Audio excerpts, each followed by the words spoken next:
Hi, I'm Roger Altizer, and it's a pleasure to be here with you today. I'm an associate professor here in Entertainment Arts and Engineering, and one of the old timers and a co-founder. I teach the capstone class, and I'm excited to have some of the capstone students for you today. The first game we're going to look at is a game called Bifrost, and we'll show the trailer, and then we'll introduce you to some of the students. You must maintain the monoliths.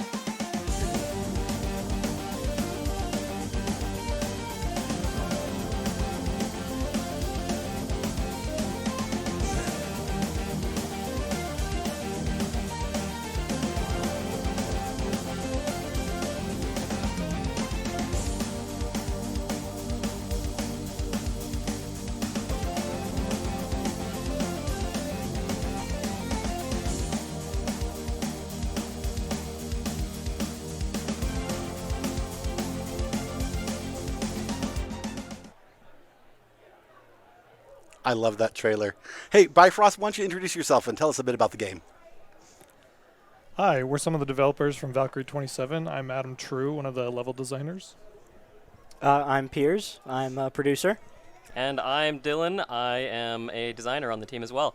So Bifrost, if you haven't already played it, is a fast-paced, multi-dimensional platformer with Norse and Sci-Fi themes. Race across the dimension using the Bifrost, a device capable of interdimensional travel. Harness the unique abilities of these portals and realms to restabilize the dimensions. Anyways, as a Valkyrie, you are an agent of the Asgard Initiative, where you must go through each of the realms we have in the level and connect the monoliths and restabilize the realms. Stop whatever's going on, all that good stuff. Anyways, yeah. Great. So I low-key love this game, right? Like, it is super fun. And I'm wondering if you could talk, like, is it a first-person shooter, a speed runner, an adventure game? Like, what kind of game is this? So it's first person. It is a... we didn't really want it to be a shooter. We didn't want enemies to be the main focus. It was going fast, platforming, that kind of stuff. A lot of just, like, cool... abilities that you can mess around with. A lot of them are movement based, but yeah, it's definitely more platformy than like combat focused. Awesome. So you're a Valkyrie, you're running through these levels, and you're throwing out portals, is that right? Kind of. So you're harnessing the power of the realms. So you'll have the fire ability that comes from the Norse realm Muspelheim. And so it throws out a giant rolling ball of fire and earth that you can crash into enemies or break walls. Or you'll have the ice rift that lets you freeze like lava or enemies, and you can make your own platforms on like liquids and jump around, stuff like that. And then our other abilities that you'll get consecutively through the level. I have to admit, when I play it, I'm really slow just because I like the fireball so much. Like, I like just rolling that thing and watching it go. Our VFX artists are amazing. All of our team's amazing, but really have to hand it to them. We have so many wonderful people doing amazing work with all the effects. Our game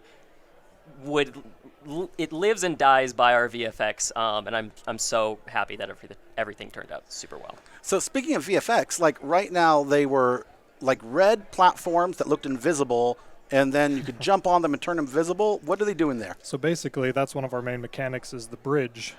Using the Bifrost, you can open up a bridge between two different realms. And so in this tutorial space, you're able to go back and forth between those two different dimensions. And there's platforms in one, and there's not platforms in the other. But using some of those Odin implants in your head, you can see those red visualizations of the platforms in the other realm. The player will now be going, it looks like, to level 2, which is in the realms of Svartalheim and also Niflheim. And you'll see after a little bit once Did you make those words up? No, they're actually based in Norse mythology. Oh, okay. Even though they are sometimes hard to pronounce. So basically, the rifts are just the abilities that you can use to get you faster through the levels and to combat the enemies. However, the bridge is the main mechanic. So you'll see right here, they're going to use that bridge and they're going to go end up in Niflheim, which is that other dimension. So Svartalheim is like caves and Niflheim is like air, islands, and things like that. So they're moving forward, but they're flipping between two dimensions. One has the portal, or sometimes the bridge is in one and sometimes it's in the other? Yeah, the platforms. The platforms, they're split between the two levels, so you have to kind of keep flipping back and forth and using your abilities to progress through the level. Sometimes you'll get to an obstacle where you can't progress in this realm, so you have to switch. So whenever you see leaves that are like rainbowy color moving around and the like rainbow effect around the screen, that's when you know you gotta go. Switch dimensions. Yep.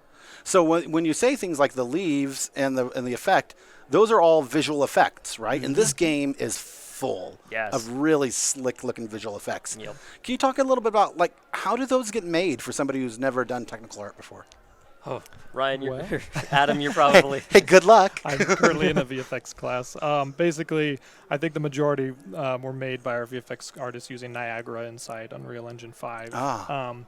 And yes, they've done many of different effects that stack on each other and have different things. Like with that rock one, for example. First, it places the rock, then some rubble, then the air around it, and then the air effect, the cyclone. Basically, there's the cyclone. It has the leaves around it, so they're just multiple different effects. Those leaves that show you the different dimensions are actually, we called them leaves of Yggdrasil, the world tree. Yeah. And so yeah, those ones are always floating there to indicate those bridge zones that you can go through between the realms. Yeah. So this game has really good flow, right? Like when you're playing it, you can either take it nice and slow, or if you want to jam through these levels, you can. Can you talk a little bit about like how do you get levels that feel that good? Like what's the secret of your success for making these levels? I mean, I think a lot of it is just try to put everything where the player needs to go in front of them. Most of our game, it just is a straight shot, basically. If you hold W or forward on the controller, you'll usually get to where you need to. There might be a couple little twists and turns, but you can generally do that. And in newer builds, we've been just putting more and more things to guide the player around, stuff like that. But yeah, just kind of trying to make it so that it's intuitive where you need to go, either by having specific things that show you where to go or just the way that the landscape plays out. I think we also tried to really incorporate like the abilities, the rift abilities that you get from each level and how those interact with the level. So I know that like specifically when I was working on level 3 and Dylan was working on level 2, we really tried to incorporate like those elements of fun where you can only use that certain type of ability in this area, which makes it like very challenging but also fun to be able to kind of experiment which ones you can play around with and if you can combo different types of abilities. This one that you're seeing in now is in Helheim, the Realm of the Dead, and then you're seeing the Death Rift ability that we have, and then now they're going back through the bridge to Alfheim. Yes. How do you remember all this? Repetition? Yeah, repetition. A lot of us, we've like played God of War, and so that kind there of you go. makes it stick with all the realms. And so yeah, it's just that and hearing it like on a daily basis in all of our meetings.